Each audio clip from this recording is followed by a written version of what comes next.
Rahasianya ada dua. Dia malu untuk bermaksiat kepada Allah Subhanahu wa taala, dan yang kedua, dia redha dengan semua ketentuan Allah. Senang kalau di apa yang disebut sama manusia ini, entah dalam bentuk sedekah, entah dalam bentuk zakat, entah dalam bentuk hadiah, itu sangat senang. Padahal sebetulnya itu adalah sesuatu yang kurang baik. Biasanya jadi beban oleh dalam diri itu akan menjadi hutang budi, hutang jasa. Dan kalau itu yang terjadi, maka sebetulnya itu sudah menjadi hijab di dalam diri kita untuk benar-benar sampai kepada pengharapan yang tinggi kepada Allah Subhanahu wa taala. Akhir fokus itu dulu lunasi utang jasa dengan manusia. Itu sebabnya Syekh Imam Ibnu Athaillah As-Sakandari ini kan memperingatkan kita, al-ata'u minal khulqi hirmanun wal man'u minallah ihsanun. Pemberian daripada makhluk itu, manusia itu adalah pada dasarnya adalah sesuatu yang kurang baik. Bahkan dia bisa menjadi hijab di dalam diri kita. Syukurnya itu bisa saja itu tergadaikan nanti. Lebih dulu syukur dia kepada manusia itu sendiri ketimbang kepada Allah Subhanahu wa taala. Nah, sedangkan wal man'u minallah ihsanun. Adapun penolakan dari Allah itu adalah satu karunia, satu kebaikan. Lagu ia sangat mampu sadari. Hal saambe sebetul kepada dalam pemberian dari manusia ini. Hal-hal sanapi yang bisa diberikan oleh manusia. Harta bisa diberikan oleh manusia. Kedudukan mau telengan manusia. Tangkap terjadi ini, lobis kedik mau ke posisi ini. Padahal itu sebetulnya hakikatnya adalah satu keburukan bagi manusia itu sendiri. Nah, adapun penolakan dari Allah atas apa yang ia harapkan dalam masalah-masalah dunia, itu pada dasarnya itu adalah ihsanun, satu kebaikan itu sendiri. Karena kalau manusia senantiasa diberikan oleh Allah Subhanahu wa taala hal-hal yang menyenangkan bagi dirinya, maka yang namanya manusia itu akan cepat lupa. Setiap hawa nafsu duniawi yang selalu dipenuhi, keinginan diri yang selalu dipenuhi, maka dia akan menjadi hijab az-zulumat di dalam diri kita, sehingga susah sampai kepada hadratullah Subhanahu wa ta'ala. Sehingga penolakan Allah Subhanahu wa ta'ala atas apa yang kita harapkan itu justru adalah satu kebaikan bagi manusia itu sendiri, supaya dia tidak lalai, supaya dia tidak lupa, supaya dia biasa kan kalau orang sudah berada di dalam titik penderitaan, di situ dia cepat ingat, dan Allah itu benar-benar terasa. Nah, sering kita dengar istilah rahmat, taufik, terus hidayah, terus hidayah. Oke. Kalau kita pahami ini, 4 hal ini, maka sebetulnya hal-hal yang belum ataupun ditolak oleh Allah Subhanahu wa taala dari apa yang kita minta, maka kita tidak akan pernah sedikit pun di dalam kalbu kita akan kecewa atau merasa sedih. Tapi justru kita akan bersyukur dengan itu. Rahmat ini berarti kan kasih sayang. selama niki samun teparan kasih sayang Allah nika adalah dalam bentuk kesenangan, kebaikan, tapi terus ya keduniaan lah, materi lah, kan? Kedudukan lah. Padahal kalau dia pahami penolakan Allah atas dirinya, atas keinginannya, maka itu juga sebetulnya kasih sayang Allah. Karena lewat penolakan itulah sebetulnya Allah akan menyelamatkan kita dari penghalang-penghalang untuk taat kepada Allah Subhanahu wa ta'ala. Sehingga orang yang diberikan kepuasan duniawi sebetulnya harus hati-hati. Nanti dia akan lupa kepada Allah yang memberikan kenikmatan duniawi itu. Sedikit sekali dia akan berzikir, sedikit sekali dia akan mengingat dan menyebut Allah Subhanahu wa ta'ala. Karena apa?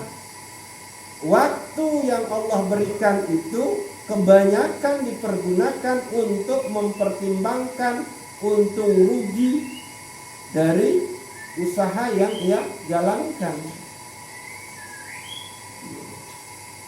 Nah, ini adalah rahmat. Jadi kalaupun Allah itu menolak, tidak memberikan keinginan kita, itu adalah sebetulnya rahmat dari Allah Subhanahu wa ta'ala. Karena Allah menginginkan menyelamatkan ketaatan, kemurnian ketaatan kita. Jangan sampai kalbu kita dihijab, ditusuk, diisi, dihuni oleh hal-hal selain Allah Subhanahu wa ta'ala. Nah, sekarang taufik. Ini kenapa sih taufik? Sering terdengar ya kan? Hah? Nabi. Taufik, hidayah, inayah. Taufik itu asal katanya wafaqah, kesesuaian. Maka di sini dia adalah restu, izin, ridho. Ini.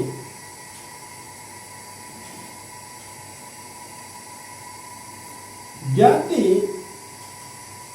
yang terbaik dari seorang hamba itu adalah apabila yang ia perbuat itu mendapatkan taufik dari Allah Subhanahu wa ta'ala. Sejalan antara keinginan Allah dengan keinginan dia. Sesuai yang dijalankan oleh hamba itu dengan keinginan Allah Subhanahu wa ta'ala. Itu yang disebut dengan taufik. Sehingga Allah memberikan taufik kepada kita itu lebih baik dari sholat yang kita kerjakan. Nah itu. Yang ulangi. Taufik yang Allah berikan kepada kita itu lebih baik dari penghambaan sholat kita yang kita lakukan. Loh, kalau sholat kita nggak direstui, nggak diizinin oleh Allah, mau apa kena sembahyang? Nah, ini. Jadi dengan Allah memberikan taufiknya, maka itu sudah rahmat, maka itu sudah ihsanun minallah. Nah, jadi ini taufik itu direstuinya satu perbuatan kita.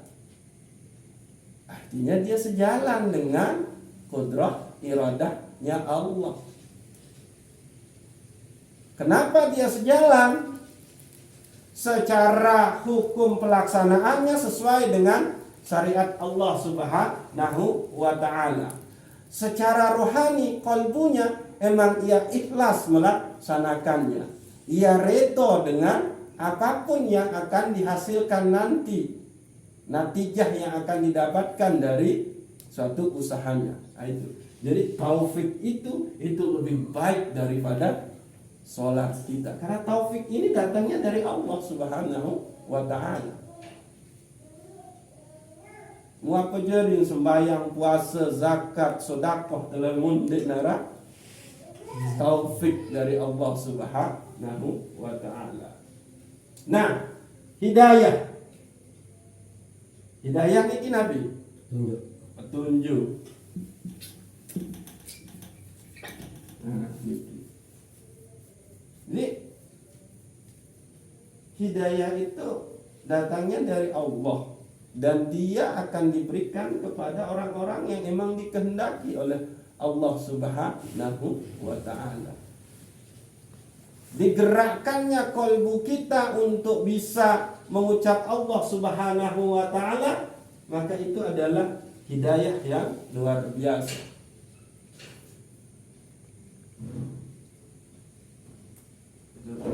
Petunjuk dari Allah Subhanahu wa taala tentang rasa zauk yang diberikan pada saat kita beribadah itu adalah hal yang luar biasa, melebihi segala hal yang kita sebut dengan kebahagiaan atau kenikmatan dari perhiasan-perhiasan dunia ini. Nah, ini. Jadi ini harus dituntut, artinya ini harus diminta. Inayah ini kan Nabi. Pertolongan. Nah ini.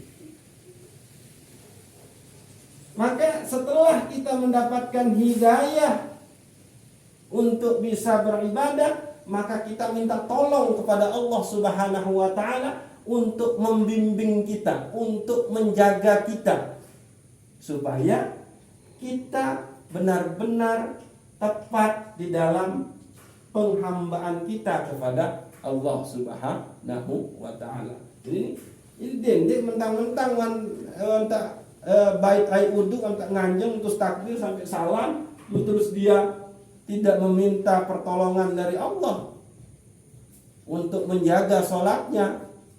Maka orang yang seperti ini adalah orang yang merasa bahwa ketaatannya itu adalah hasil usahanya, bukan hasil daripada hidayah Allah Subhanahu wa taala. Jadi kalau kita sudah merasa mendapatkan hidayah, maka kita minta inayahnya Allah Subhanahu wa taala. Allahumma a'inni ala zikrika wa syukrika wa husni ibadatik. Nah itu dia inayah. Jadi dan itu baik lepas dengan doa itu kalau mau beribadah, kalau mau menyembah kepada Allah Subhanahu wa taala. Nah, supaya ibadah kita itu adalah ibadah yang mendapatkan taufik dari Allah Subhanahu wa taala. Namun di hari ini ya kacau balon darah kena. Nah, dan itu kita renungi di dalam diri kita masing-masing. Sudahkah amal perbuatan kita itu mendapatkan taufik dari Allah Subhanahu wa taala. Nah. Oke. Ini saat pertama, al-ata'u minal khulqi hirmanun wal man'u minallah ihsanun. Ya, pemberian dari makhluk itu adalah sebetulnya adalah kerugian, hijab. Tapi penolakan dari Allah Subhanahu wa taala itu adalah kebaikan. Dia bisa menjadi rahmat atau dia bisa menjadi taufik, dia bisa menjadi hidayah. Yang kedua adalah haniki. Man abadahu li shay'in yarjuhu minhu aw liyadfa'a bi ta'atihi wurudal 'uqubah anhu fama qama bihaqqi awsafihi. Jadi barang siapa yang beribadah itu karena mengharapkan sesuatu, atau untuk menebus sesuatu, atau untuk katakanlah untuk supaya dia terhindar dari neraka, masuk ke surga, mendapatkan pahala itu, maka sebetulnya dia belum menegakkan sifat-sifat Allah secara benar, secara hak. Mana sifat-sifat Allah yang belum ditegakkan oleh orang-orang yang beribadah, tapi lantaran mengharapkan sesuatu itu adalah Allah bisa saja lamun teranalogian dikiaskan ke dalam diri kita, ya. Andin di narak surga engkau masih hendak menyembah ujuk aku. Andin di narak pahala masih hendak menyembah ujuk aku. Itu. Jadi di dalam kita beribadah menyembah kepada Allah Subhanahu wa taala, maka semua kepentingan diri kita itu kita lepas. Kita menyembah Allah karena emang Allah layak pantas untuk disembah. Dan kita yang menyembahnya itu memang benar-benar membutuhkan itu. Jadi mulailah sekarang kita jangan membayang-bayangkan surga, membayang-bayangkan neraka, membayang-bayangkan jembatan Sirat ini. Jadi pernah, ini hadisnya agak panjang, ini tiang baik poin-poinnya. Rasulullah SAW itu menceritakan bahwa pada saat itu dibangkitkan ada sekelompok umat Nabi Muhammad SAW. Begitu dia dibangkitkan, dia langsung diberikan sayap dan langsung terbang ke surga. Para malaikat itu bingung. Nanyalah para malaikat ini ke sekelompok orang yang langsung diberikan sayap dan terbang ke surga, lalu menikmati isi surga itu. Hal ra'aita naro? Nah, itu pertanyaan malaikat. Jawab sekelompok lagi. Apakah engkau melihat yang namanya neraka? Ngarang kita ke apa-apa? Apakah kita esa teparan arang mizan? Timbangan? Ngarang kita ke apapun? Jawab. Apakah kita esa teparan arang jembatan Siratal Mustaqim? Ngarang kita ke apa-apa? Maka Tuhan Malik para malaikat, dari umat Nabi saja kamu padani. Lalu malaikat sekelompok orang ini menjawab, min ummati Muhammad sallallahu alaihi wasallam. Yuk, kami ini adalah umatnya Nabi Muhammad. Lalu apa rahasiamu sehingga engkau diberikan kenikmatan yang seperti ini? Tanpa engkau melihat timbangan mizan, tanpa engkau melihat neraka, tanpa engkau melihat apa? Nabi Arang, jembatan Sirat Nika. Maka ada dua yang menyebabkan. Ada dua pihak itu dari marak niki. Sak pertama adalah kami malu untuk bermaksiat kepada Allah Subhanahu wa taala. Jadi ketaatannya itu tidak mengenal tempat waktu. Dia selalu ada rasa malu untuk melanggar perintah-perintah Allah Subhanahu wa taala. Lalu yang kedua adalah kami redha dengan semua yang Allah tentukan, kehendaki, iradahkan kepada kami. Itu yang membuat sekelompok umat Nabi Muhammad sallallahu alaihi wasallam ini begitu dibangkitkan, dia langsung diberikan sayap dan langsung terbang ke surga dan menikmati isi-isi surga ini, tanpa harus hisab dulu, tanpa harus melalui jembatan Sirat dulu. tanpa mau pelengak neraka ni langsung. Ternyata rahasianya ada dua. Dia malu untuk bermaksiat kepada Allah Subhanahu wa taala, dan yang kedua dia redha dengan semua ketentuan Allah Subhanahu wa taala. Jadi semua atas ketentuan Allah itu yang dia tahu itu hanya alhamdulillah, alhamdulillah, alhamdulillah. Itu aja yang dia tahu. Itu redha.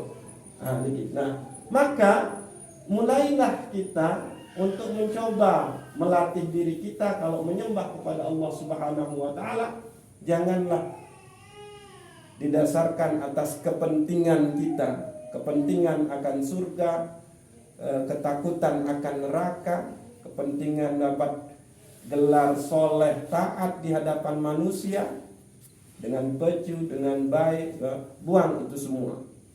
Tapi memang Allah memang pantas untuk saya sembah. Nah, saat terakhir, nah ini dia. Jadi saembek untuk parang-parang waktu sak baik bagi manusia ni ke? Saembek. Waktu sak bermanfaat ini orang manusia. Oke, langsunglah. Khairu awqatika waktu tashhadu fihi wujudu fafatika wa turaddu fihi ila wujudi zillatika. Jadi sebaik-baik waktu yang dimiliki oleh manusia itu adalah waktu yang di situ dia menyaksikan keberadaan dirinya yang fakir dan zillatika, dan berada di dalam kehinaan dirinya di hadapan Allah Subhanahu wa taala. Artinya waktu yang baik yang kita miliki itu adalah waktu di mana kita senantiasa merasa bergantung kepada Allah Subhanahu wa taala, bukan kepada pemberian manusia. Nah, ini dia. Kalau orang yang membutuhkan rahmat Allah, berarti dia fakir, dia hina, dia lemah. Kalau orang membutuhkan taufiknya Allah, berarti ia merasa bodoh, jahil, tidak bisa sempurna di dalam melaksanakan penyembahan kepada Allah, sehingga ia membutuhkan taufik daripada Allah Subhanahu wa ta'ala. Dia yang merasa senantiasa membutuhkan hidayah dari Allah, karena merasa tidak memiliki pengetahuan apapun, merasa tidak ada informasi yang paling benar di dunia ini kecuali informasi dari Allah Subhanahu wa ta'ala. Maka ia membutuhkan hidayah. Dan ia yang merasa bahwa senantiasa membutuhkan pertolongan Allah Subhanahu wa ta'ala. Itulah waktu yang paling baik bagi kita, yaitu waktu di mana kita emang benar-benar membutuhkan rahmat Allah, waktu di mana kita benar-benar di situ membutuhkan taufik, hidayah dan inayahnya Allah. Waktu yang mana itu?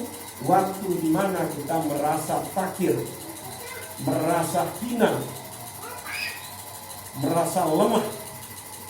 Karena disitulah kebesaran, keagungan Allah itu akan benar-benar muncul di dalam kalbu kita, sehingga keyakinan kita kepada Allah sebagai yang maha segala-galanya itu akan memenuhi diri kita. Dan pada saat itulah kita akan benar-benar merasa sebagai makhluk yang tidak memiliki daya dan upaya. Kalaupun mampu melakukan sesuatu, itu pun tidak lepas dari rahmat, taufik, hidayah dan inayah Allah Subhanahu wa ta'ala. Maka kita berdoalah untuk diberikan ini kepada oleh Allah Subhanahu wa ta'ala, sehingga nafi samun tegawe ibadah yang kita kerjakan itu adalah ibadah yang di situ benar-benar ada rahmat Allah, di situ ada ibadah karena taufik Allah, di situ ada ibadah karena hidayah Allah, dan di situ ibadah karena ada inayah Allah Subhanahu wa ta'ala. Dan itulah waktu yang terbaik bagi manusia. Wallahu a'lamu bissawab. Assalamualaikum warahmatullahi wabarakatuh. Waalaikumsalam.